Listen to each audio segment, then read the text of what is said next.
সুপ্রিয় দর্শক, আসসালামু আলাইকুম। সবাইকে স্বাগত জানাচ্ছি আজকের গুরুত্বপূর্ণ সংবাদে।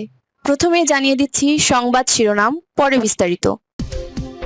সাম্প্রতিক পরিস্থিতিতে জুম্মার নামাজের পর বিভিন্ন জেলায় হঠাৎ করেই ঝটিকা মিছিল করার মতো তাৎপর্যপূর্ণ কর্মসূচি নিল আওয়ামী লীগ। জুম্মার নামাজ শেষে শুক্রবার দেশের বিভিন্ন জেলায় হঠাৎ করেই ঝটিকা মিছিল করেছে আওয়ামী লীগ এবং এর অঙ্গ ও সহযোগী সংগঠনের নেতাকর্মীরা। দুপুর ১:৩০টার পর থেকেই হঠাৎ করেই জেলা ও মহানগর শহরগুলোর প্রধান প্রধান সড়কে আওয়ামী লীগপন্থী নেতাকর্মীরা দলীয় পতাকা, ব্যানার ও পোস্টার হাতে নেমে আসেন। তারা দেশবিরোধী ষড়যন্ত্র এবং গুজবের বিরুদ্ধে নানা স্লোগান দিতে থাকেন, যা মুহূর্তেই চারপাশে উত্তেজনা ছড়িয়ে দেয়। এই ঝটিকা মিছিলগুলোর কেন্দ্রীয় তদারকির দায়িত্বে ছিলেন দলের নবীন মুখ, সাবেক স্বরাষ্ট্র প্রতিমন্ত্রী এবং তরুণদের মাঝে জনপ্রিয় নেতা সোহেল তাজ। দীর্ঘদিন রাজনীতি থেকে দূরে থাকার পর সম্প্রতি সক্রিয় হয়ে ওঠা তিনি রাজধানীর ধানমন্ডিতে দলের কেন্দ্রীয় কার্যালয় থেকে একযোগে এই কর্মসূচির আনুষ্ঠানিক উদ্বোধন করেন। অনেকেই এটিকে তার পূর্ণাঙ্গ রাজনৈতিক প্রত্যাবর্তনের ইঙ্গিত হিসেবেও দেখছেন।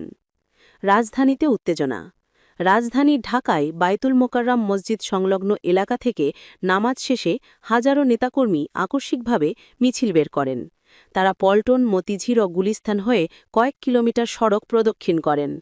ষড়যন্ত্র রুখো, উন্নয়নের পক্ষে ঐক্যবদ্ধ হও, এমন স্লোগানে মুহূর্তেই পুরো এলাকা মুখর হয়ে ওঠে। যান চলাচলে কিছুটা বিঘ্ন ঘটলেও পরিস্থিতি নিয়ন্ত্রণে রাখতে পুলিশ দ্রুত ট্রাফিক ব্যবস্থা সামলে নেয়। বিভিন্ন জেলায় কর্মসূচি। চট্টগ্রাম আন্দারকিল্লা শাহী জামে মসজিদ থেকে বিশাল মিছিল বের হয়। প্রায় ১ ঘণ্টা ধরে শহরের গুরুত্বপূর্ণ সড়ক প্রদক্ষিণ করে তারা। খুলনা রয়্যাল মোড় এলাকায় আওয়ামী লীগের কর্মীরা ঝটিকা মিছিল করে সরকারের উন্নয়নমূলক কর্মকাণ্ডের পক্ষে লিফলেট বিতরণ করেন। রাজশাহী সাহেববাজার এলাকা থেকে মিছিল শুরু হয়ে নগরীর বিভিন্ন সড়ক ঘুরে আলুপট্টি মোড়ে এসে শেষ হয়। সিলেট হজরত শাহজাহাল রহম মসজিদ প্রাঙ্গণ থেকে মিছিল বের হয়ে জিন্দাবাজার এলাকায় সমাবেশে পরিণত হয়।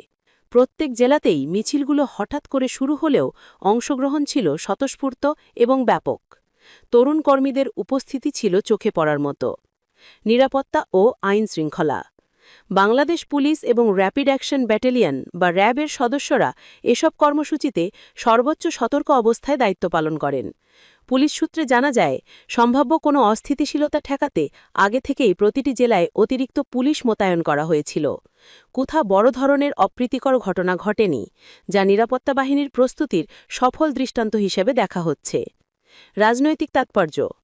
রাজনৈতিক বিশ্লেষকরা বলছেন, সাম্প্রতিক সময়ে বিএনপি এবং জামায়াতে ইসলামী যেভাবে সরকার বিরোধী আন্দোলনের চেষ্টা চালাচ্ছে, তার জবাবে আওয়ামী লীগ মাঠের শক্তি প্রদর্শন করতে চেয়েছে। তরুণদের মাঝে জনপ্রিয় সোহেল তাজকে সামনে এনে দলটি ভবিষ্যৎ নির্বাচনের প্রস্তুতিও শুরু করে দিয়েছে বলে তাদের বিশ্লেষণ। তার মাঠে নামা তৃণমূল নেতাকর্মীদের মধ্যে নতুন উদ্দীপনা সৃষ্টি করেছে। দলের বার্তা।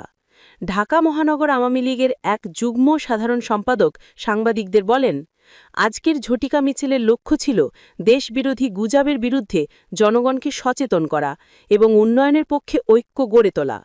জনগণ স্বতঃস্ফূর্তভাবে আমাদের সঙ্গে রাস্তায় নেমেছে, সেটাই আমাদের সবচেয়ে বড় প্রাপ্তি। হঠাৎ আয়োজন হলেও এই ঝটিকা মিছিল সারা দেশেই আলোচনার কেন্দ্রবিন্দুতে পরিণত হয়েছে।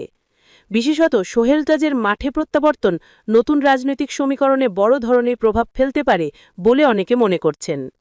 আপডেট খবর সবার আগে পেতে এখনই আমাদের চ্যানেলটি সাবস্ক্রাইব করুন এবং পাশে থাকা বেল আইকনটি অন করে রাখুন, যেন পরবর্তী ব্রেকিং নিউজ সবার আগে আপনার কাছে পৌঁছে যায়।